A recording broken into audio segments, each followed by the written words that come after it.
সরস্বতী পুজোর আগের দিন বিকেলবেলা থেকে কি করেছিলাম সেটাই তোমাদের সঙ্গে শেয়ার করব। চলো ভিডিওটা শুরু করা যাক। প্রথমেই বিকেলবেলা আমরা চলে এসেছিলাম মন্দিরে, কারণ মন্দিরে ডেকোরেশনের কাজ করতে হবে, তাই আমরা সবাই চলে এসেছিলাম। তো আমরা এসে প্রথমে ওই চাঁদমালার কিছুটা বাকি ছিল, ওইটা করে নিলাম। তারপরে এই যে রং কালারিং পেপারগুলো, এগুলো হচ্ছে টাঙানোর ছিল, সবাই টাঙা। আমি কলেজেই হাতে করে কলকাটা করেছি, কেমন লাগছে অবশ্যই আমাকে কমেন্ট করে বলো। তারপরেই ও সবাই কাজ করছিল। তারপরে আমি মাখিয়ে নিয়েছিলাম খড়ি মাটি, কারণ খড়ি মাটিটাকে ভেজাতে দেওয়া হয়েছিল, আর আমি বসে বসে একটু ঘাঁটছিলাম ওটা।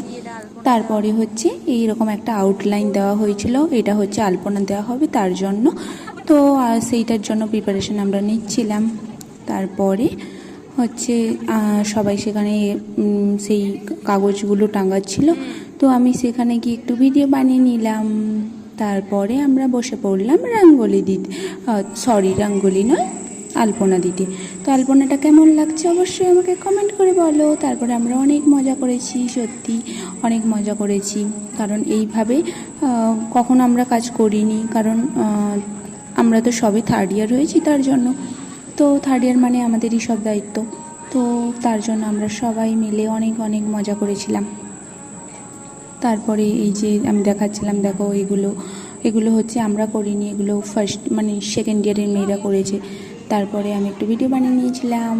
তারপরে আবার চলে এসেছিলাম রঙ্গোলির কাছে, রঙ্গোলি নয়, আলপনার কাছে। আলপনার কাছে এসেই আবার দেখাচ্ছিলাম কেমন লাগছে অবশ্যই বলো, এরকম করছিলাম। তারপরে একটু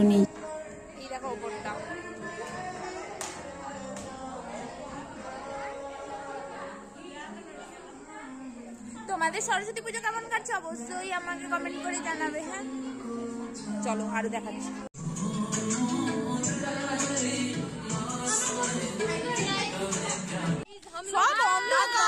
আমরা কাজটা শেষ করে রুমে চলে এসেছিলাম। রুমে এসে হাতে মেহেন্দি। কেমন লাগলো ভিডিওটা অবশ্যই কমেন্ট করে জানাও, আর সাবস্ক্রাইব করে যাও, চ্যানেলটা লাইক কমেন্ট শেয়ার করো।